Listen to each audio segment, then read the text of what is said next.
Hai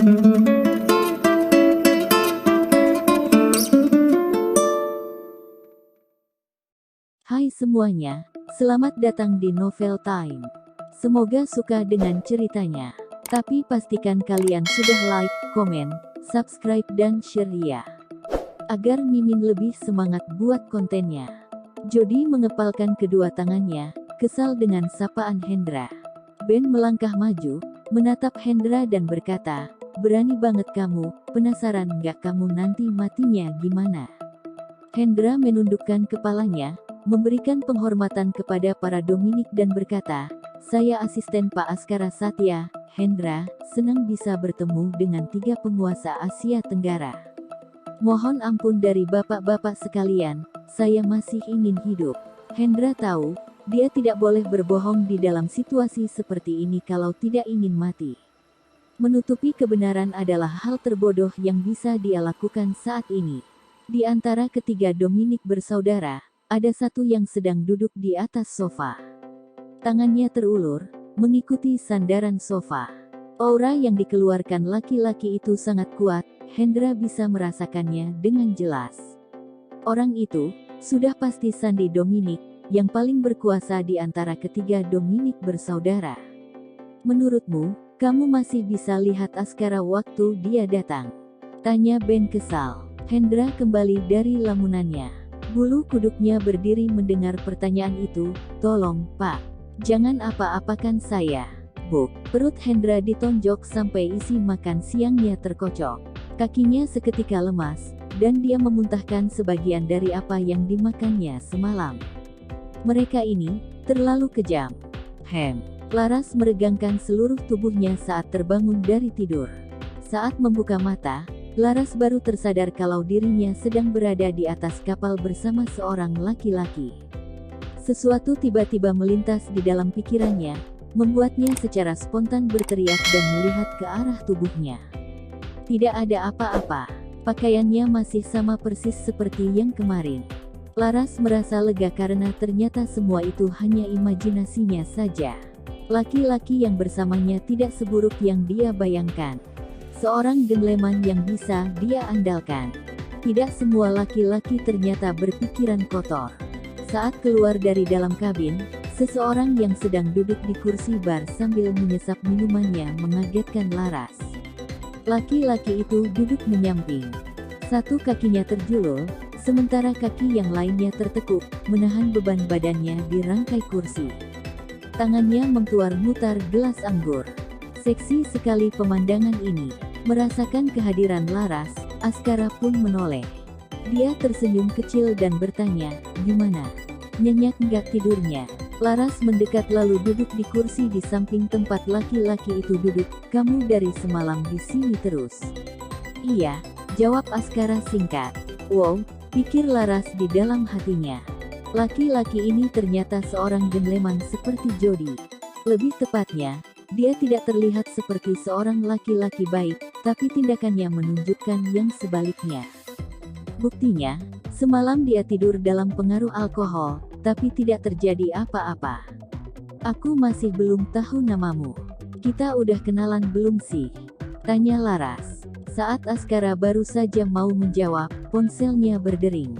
Nama yang terpampang di layar ponselnya membuat Askara terdiam selama beberapa saat. Laras. Tapi perempuan itu tidak membawa telepon genggamnya. Sudah pasti orang itu. Mereka sudah ketahuan. Laras mencoba mengalihkan perhatiannya dengan memainkan gelas di depannya. "Hah, asyik ya?" Pertanyaan bernada dingin itu menyela sapaan Askara. "Maaf, kamu kesini sendiri, sekarang?" Sebelum Askara sempat menjawab, panggilan itu ditutup. "Kenapa?" tanya Ras. "Aku tiba-tiba ada urusan. Jadi kita harus balik sekarang juga," jawab Askara. Laras melihat ke arah langit dan menganggukkan kepalanya. "Iya, aku juga udah harus balik, kakak-kakakku sebentar lagi pulang." Seusai berbicara, sebuah bayangan menutupi tubuhnya, menghalangi sinar matahari dari tubuhnya. Napas Laras hampir saja berhenti dengan tindakan spontan Askara ini. "Kamu ngapain?" "Aku nggak mau balik, mau terus berduaan aja di tengah laut kayak sekarang." Perkataan itu membuat Laras salah tingkah. Tapi, kita nggak cuman berdua, ucap Laras sembari menunjuk ke arah ruang kemudi kapal. Askara tersenyum, nanti aku ambil surat izin mengemudi kapal, biar kita bisa berduaan aja. Detak jantung Laras menjadi semakin tidak beraturan. Kakakmu besok udah pergi ya? Askara terdiam. Benar, hari ini adalah hari terakhirnya di tempat ini.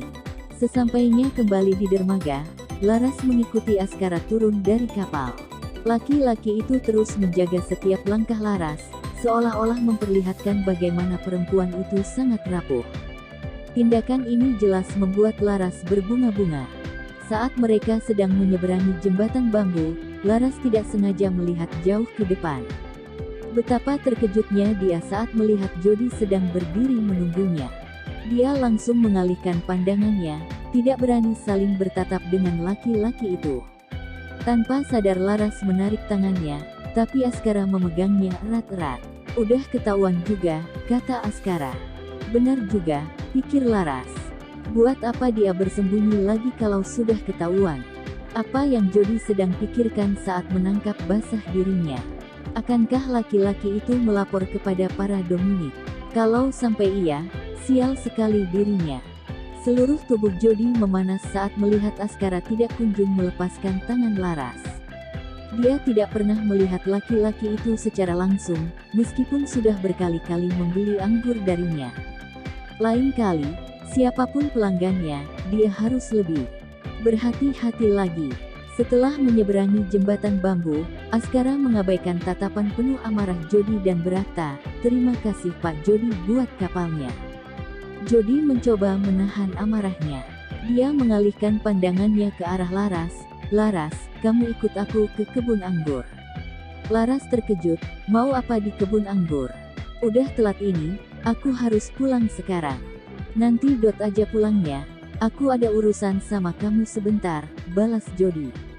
"Oh," gumam Laras ragu. Dia menoleh ke arah Askara sambil berjalan mengikuti Jody. Askara tinggal diam, berbalik memandang Laras, namun tidak menghentikan langkahnya. Selama berjalan, Laras merasakan suasana menjadi canggung. Dirinya seakan merasa bersalah sudah berpergian dengan laki-laki lain.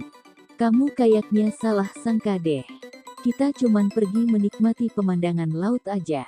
Gak aneh-aneh kok." Bukannya semakin membaik, suasana hati Jody menjadi semakin gelap. Meskipun tidak melakukan apa-apa, setelah mengetahui siapa identitas pelanggannya, Jody masih tidak bisa menerimanya. "Kamu nggak perlu jelasin, Jody. Kamu nggak akan kasih tahu kakak-kakakku, kan?" tanya Laras ragu. Jody terdiam selama beberapa saat sebelum akhirnya menjawab, "Nggak. Tapi, kamu suka sama orang tadi." "Hah? Maksudnya, suka sama dia gimana?" Pipi Laras terasa panas mendengar pertanyaan itu, tapi otaknya mengatakan kalau dirinya tidak menyukai laki-laki tadi. Jody membalikkan badannya, melihat Laras dengan ekspresi serius dan bertanya, "Kamu tahu nggak dia siapa? Tahu nggak, dia kerja apa?" "Gak kan? Kamu jangan asal mau dong sama orang yang kamu nggak kenal." Laras kehabisan kata-kata. Perkataan Jody benar. Dia tidak tahu apa-apa tentang laki-laki itu selain asalnya dari ibu kota negara H. Bahkan, namanya saja dia tidak tahu. "Kamu nggak tahu dia siapa, tapi bisa-bisanya mau diajak ke laut berduaan.